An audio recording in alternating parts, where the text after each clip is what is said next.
Oh, sorry, I thought you said Dave. Sorry. I'm Trish Dawson. I've been foster carer for 16 years, and I also work for parallel parents as a support worker as well. Hi, my name is Dave. I'm a foster care development worker with Parallel Parents. I've been with the agency for 7 years. My role's the recruitment of new foster carers, the assessment of new foster carers, and then supporting them once they're fostering.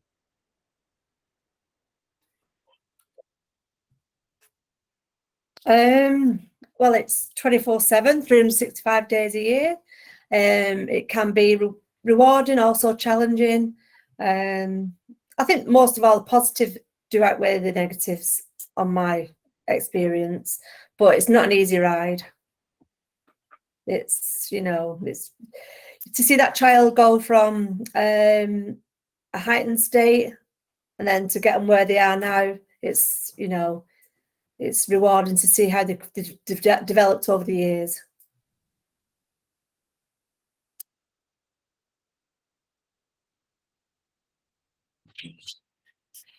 So you need a spare bedroom, and we always kind of say you definitely need a spare bedroom to foster. I always say you need a spare bedroom and a big heart. You definitely need to have a heart to help and support children. But yeah, really, I don't think there's many requirements. I think if you're thinking about fostering, the best thing to do is just get in touch. And if you've got a spare bedroom, and just kind of get the ball rolling in asking those questions of, what do we need to do? How does it work? But yeah, definitely need a spare bedroom, I would say. I don't know if I've missed anything, Trish.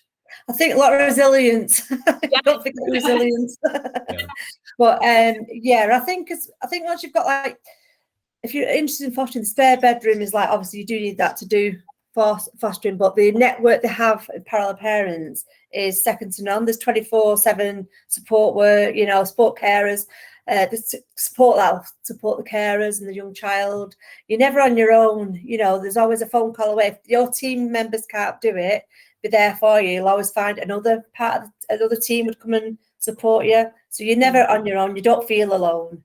No. And you also they help you kind of encourage to kind of having a look at your own life and your families and your friends who else can also support you in your fostering journey. So it's about kind of creating your own support network as well, isn't it, Trish? I think that's really important for fostering, having a good support network who, your friends who are going to encourage you, say you're doing a good job, keep going. So the support is a big thing, I think. But yeah, Parallel Parents are incredible, and it's where we get a lot of incredible feedback about the level and the quality of the support that we deliver. And as a family, really, it's a family business. They invest in the carers. So even though you're a foster carer, they invest in you to develop your progression, to actually come and work for the company like I have myself. At first I was like, what have I done? Coming actually to work for the company, and I wish I'd have done it years ago. I've not looked back. It's been the best 12 months doing the support work. Obviously the fostering's there as well, but they do a lot of events for the young children. They do parties, they do meals for the carers. We have hub carers events. We do recruitment events, and it's like a family. The people that all come, it's like you feel like you've known everybody. You've all got the same thing in common, so you can always help each other with the same problems. Or if you've got a problem, they might give you a better way of solving it. Yeah. It's recognising we've got some amazing foster carers with amazing experience, and it's that shared experience for everybody. And even if you're a new carer, you're going to come with experiences that you can share with experienced carers. And it is all about keeping things fresh and supporting each other, which we are really big on. Yeah. And we even interact with the children's home as well, which is a good, for you've got young children that are in children's home that are fosterable, and having that network that you can actually find in a young home for them as well. It's rewarding, to know that they're not at the end of the road for them, sort of thing. There is a lifeline, because Parallel Parents they look at everywhere there's a will to put this child, into a loving family. That's what they do. And when supporting carers as well, it's important to recognise the birth families as well, that they're an equally important part of their fostering, and the birth children of foster carers are included in all our activities as well that we do. It's really important that it's done as a whole family thing. It's rewarding for the birth children as well to support their parents or parents in their fostering role.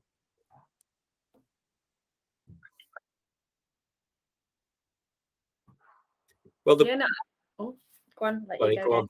It's really important. We when you think of fostering, matching is really important, and it's matching a young person who you're going to welcome into your home with the people within your home. So it's matching your experiences, and like you say, your birth children in with that and included them in that decision. Speak with your birth children when you're considering fostering, because it's important for them to be on board. You're welcoming somebody new into the home. They may feel a bit insecure that somebody's coming in. Let us have the opportunity as well to speak with them, and we can hopefully reassure them as well that it's going to be safe for them to do as well. Yeah, and I mean, I started fostering at 22, so I'd not had kids yet. I do have my own birth child now. He's nearly 2. So, you know, just because you haven't had children, that's not always, you know, that doesn't mean that fostering isn't right for you either. So it's just about having those conversations. And another great thing about our agency is 2 of my children on my case study who I support are actually birth children. I meet with the birth children, I take them out, I kind of give them some extra support when they're maybe struggling with the household changes and things like that. So I think as parallel parents, we really kind of personalize our support as to what's needed for the household. So, you know, that might be your own children, your birth children, who need, you know, a little bit one-to-one about, you know, some space to ask about fostering, or this has happened this week and I'm really struggling, and just that space to talk things through. So, you know, that's something that I do in my role as a support worker, which again, I think that sets us apart from other agencies. I don't think other agencies offer that kind of support for the whole family. It's great that we as parallel parents are passionate about supporting the household as a whole, aren't we? I think as well, another thing parallel parents do is to just support you for the training. There's, no matter if you see a course or whatever, they will support you, and even if they will put you on it, offer you loads of training, in-house training, out to also get you, you know, the carers the best support they need. Like at the moment, there's a lot of, with the mental health, with the lockdown, there's been loads of children struggling, and the support network is, you know, for training and support you get from the training hub is second to none as well, you know. And the courses that you go on with, meet the other foster carers on the training, again, you know, it's like a family. They have the lunch there for them, everything's provided, you know, and the sessions are not boring. It's sort of, they're so interesting because other people are all interacting. It's like, I can't explain it any more than it's a big family, and that's what you get, you know.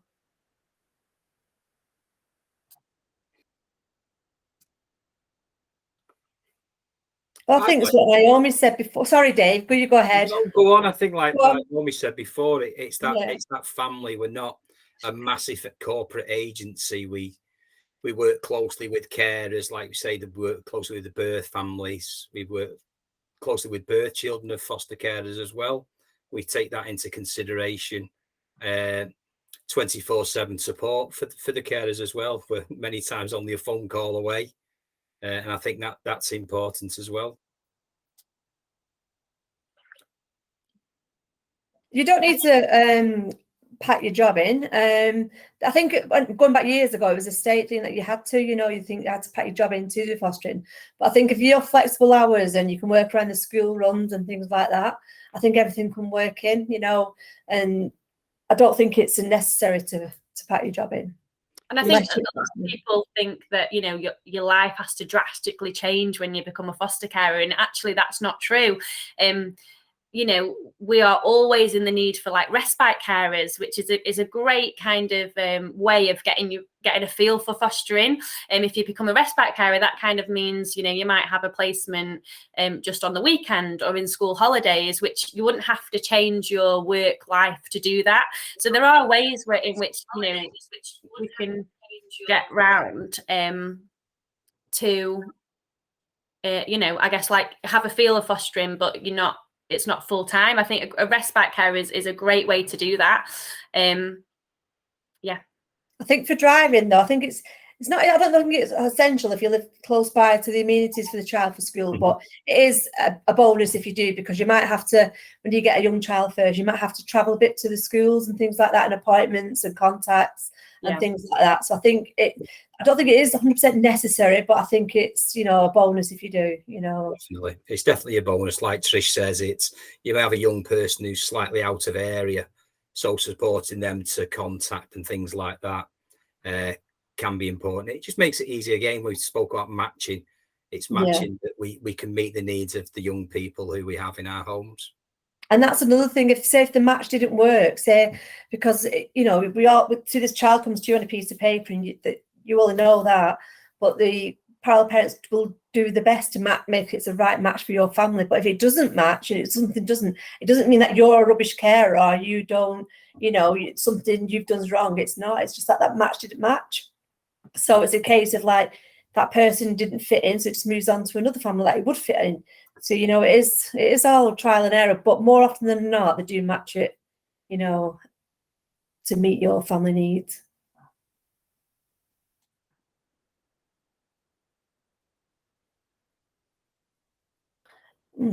Being a birth, I'll shut up in a minute, shall I? I'll let you speak now. No, you're going, because it's more birth parents have parental responsibilities for their children, whereas as a foster carer, the PR is shared possibly between birth parents and the local authority. But within your fostering, you're hoping to treat them as you would your own birth children. Yeah, absolutely. Yeah. So in the initial, the assessment process is it's quite intense. You do lots of training within that process, like skills to foster, get a great few days of training really, where you get a chance to really understand what fostering is. But then after that, we have training every single month, and the training is really, really great. Not just really great quality training, but also a great just to get together with other carers, where you can really just share experiences. And I think personally, that's where I learn the most, just to being able to speak to another carer and going, this is what I'm going through. I've tried this, and this. What else can I try? And I think, you really gain that experience and those conversations when you meet together with other foster carers. But our training is amazing. There is mandatory training that we have to complete every single year. But then we also have external training courses which cover a range of things like child development, trauma, all things like that is really, really key to the work that we do, and understanding the children that we care for. And it's absolutely fab. I love the training that we receive, and it's every single month. So the training is great. And as Tricia pointed out before, if there's any additional training that's required specific for the young person that you're caring for, that can be put into place as well. Yeah. We have like an online training hub as well. So if you can't make, I know that some parts of my partner, for instance, my husband works, he can't always get to training. So there's an online version where you can do that. The course is online. And also that's kind of how we link up for our kids as well. You can, the children or birth children can also have some training if they want to receive any courses, really. No request is too silly. If you're interested in something, we can definitely have a look if there's a training course out there to support what you're interested in for our kids and things like that. So yeah, it's I think the training department of PP is really great. And usually after every session at the training sessions, we do the support group. So if the carer's got time to stay behind, they might want to ask questions about, somebody might have bedwetting, somebody might have something, how they're coping. So the different, like a forum for other pet carers to express, what they're going through, or they might be struggling this one weekend, it's been horrendous, or, it's not been going the best. And you get another carer might say, have you tried this? Have you tried that? And it's really good network. So you get it, full circle.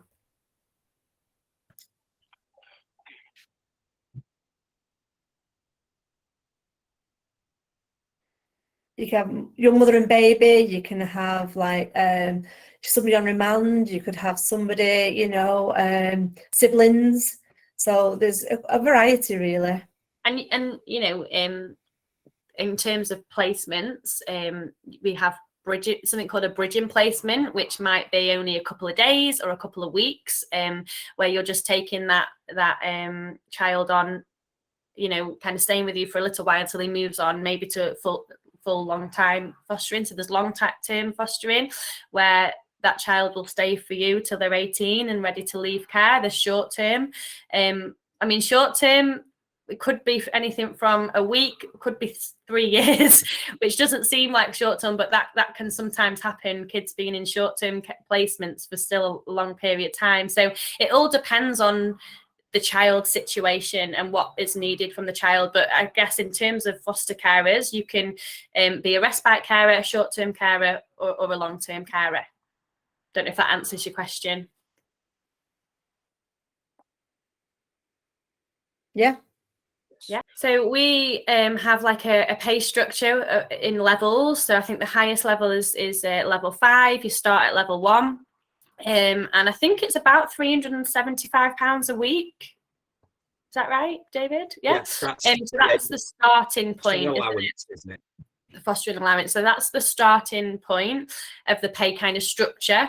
And really, the levels have different requirements. And if you meet that every year, you have a review, and you can chat to your fostering thing about kind of what you're bringing to the table, I guess, and seeing if you can bump up those levels. But yeah, so you can do that and move up the levels. And then we also get 14 days worth of respite pay every single year. So that's paid respite, 14 nights.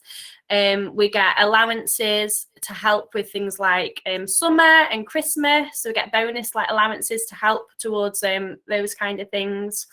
So yeah, really kind of good support, I would say. Personally, I really it's great to have those. It is really, really great to have those benefits.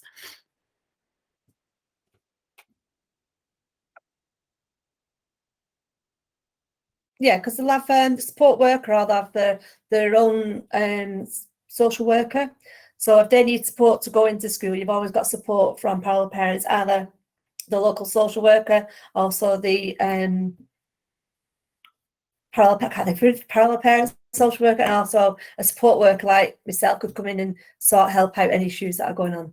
Yeah, so I've kind of enhanced my career through parallel parents. They're really, really passionate about developing their staff and developing their foster carers, and it's incredible to work for a company who just wants to better you really in your skills. And that does come from the training. Like I said, it starts with that training. They will, if you're interested in something and it's to do with, in our line of work, they will absolutely champion you training and learning more and developing your skills. But I have done an MVQ level 3 in childcare, which has now led me on to actually doing a social work degree. So I'm currently a social work student, and juggling it all, fostering, got a 2-year-old boy, and support work, and I'm also training to be a social worker. So and it's all done through our amazing company, who have just said, you know what, we believe in you, we know that you can do this, and the plan will be that I get my social work degree, and then I work as a social worker within parallel parents and to support more foster carers. So absolutely. And also like a therapeutic side. So we've got a therapeutic side where we can train as therapists and counsellors, and kind of look at more at the development side. So lots and lots of options when it comes to training development.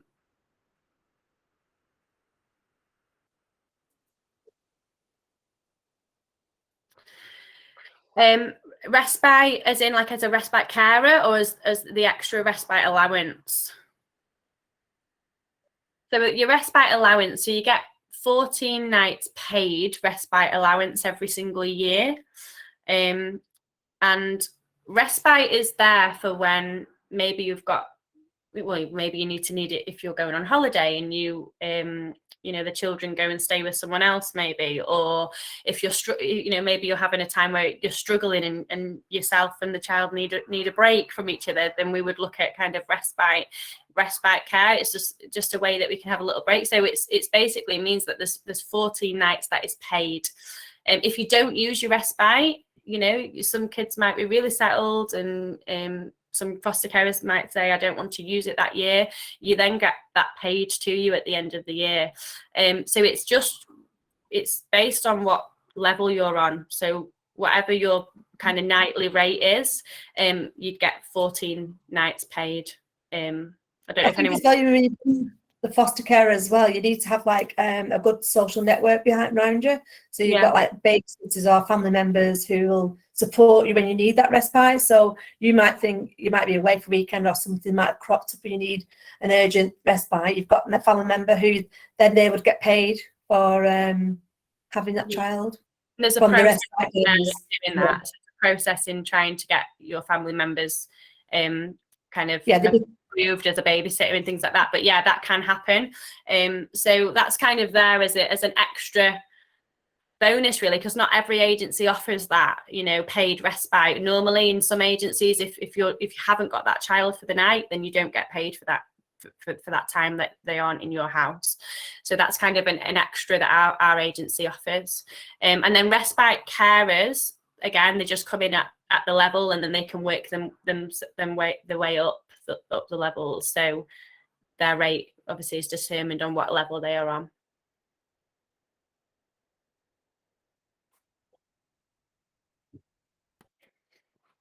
From your initial call, where we get our initial bit of details for you, there is a process. We'll come out, we'll complete an application with you.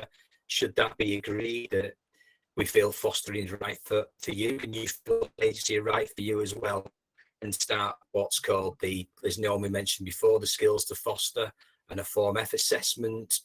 And the process between then and going to panel to be approved is around 6 months, because the amount of reference checks we check, you have DBS checks, you'll have medicals, and we'll do reference checks, employment and things to make sure everything's okay. It's I've lost my train of thought. It's very sure of your commitment and you're suitable for fostering.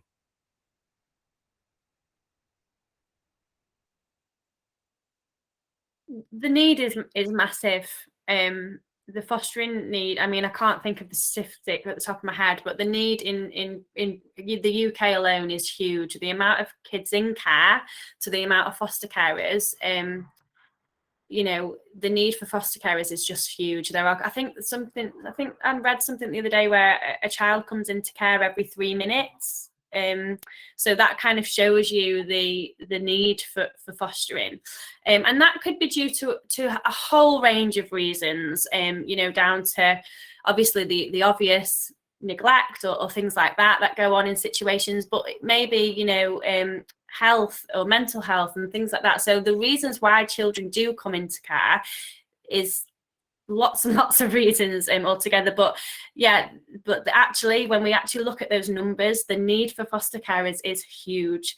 And I think that's why I do what I do, because I have a passion to help people. I have a passion to provide a loving environment, and I know the need I know the need out there. So it kind of, you know, makes me want to try and make a difference whilst I can.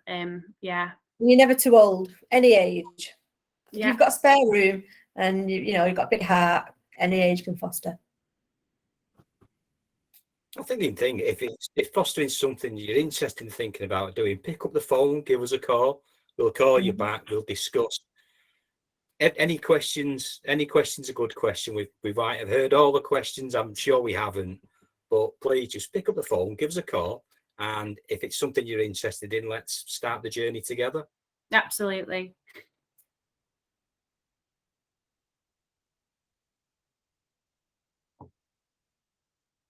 Just call. Still, give us a call. Yeah, we're not double glazed salesmen. We're not trying to buy you or something like that. It's important that you're committed to your fostering. Your family's committed to your fostering.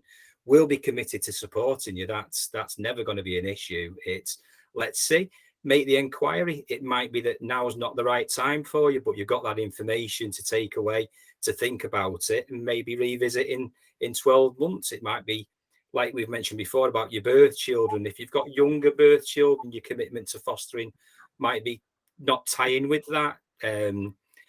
It could be that your children are going university and there's the empty nest syndrome, and that it may be then that the time's right for you. But give us a call. You never know until you give us a call. Absolutely. And you know, one of the ways that we work as Power Parents is if you did want to talk to another foster carer like myself or Trish, you know, we can set that up and you can really ask those questions of what is it really like, you know, what are the hard times, what are the good times? Yeah. And we will always be very honest with you. You know, fostering is not always easy, and we're not going to sit here today and tell you that it's the best job in the world, it's the most easiest job in the world, because it isn't. It brings challenges, but it's also very, very, very rewarding. So if you're slightly even interested in, I would just say, yeah, grab the phone, send us a message, and we can sort those conversations rolling and really try and ask those questions that you have. And we are set out in we have recruitment areas. We're in Garton at the moment, in Denton, and we're hopefully going to be in Ashton soon, hopefully in June. So there's going to be a few areas if people want to. They will be advertised on Facebook and social media as well, but there will be dates where they don't come along and talk to us there at the events that we're at. Yeah, so that was all the questions we had. If anyone does have any more, please put them in the comments. But yeah, any parting words, anyone, unless we get any more questions? No, it's just good, and I just think that people need to, you know, like it's what we're doing here now, all of us, we're all, you know, trying to get we're desperate for foster carers. And, you know, there's children out there who want a loving home, and you might think you not have got it, but we might say, oh, look, if you do it this way, you have. You know, there's loads of different answers questions you want to ask that we could probably answer for you. Absolutely. But Power Parents is the best. And your foster care development workers are based in the areas that you live as well. So we've got local knowledge as well. So you're not speaking to somebody who doesn't know the area and the facilities that are around there as well. And I think that helps as well, that you've got that shared knowledge of where people live. Yeah, and your carers as well. So that then means that you support, you know, your carers who you're doing this journey with are local to where you are.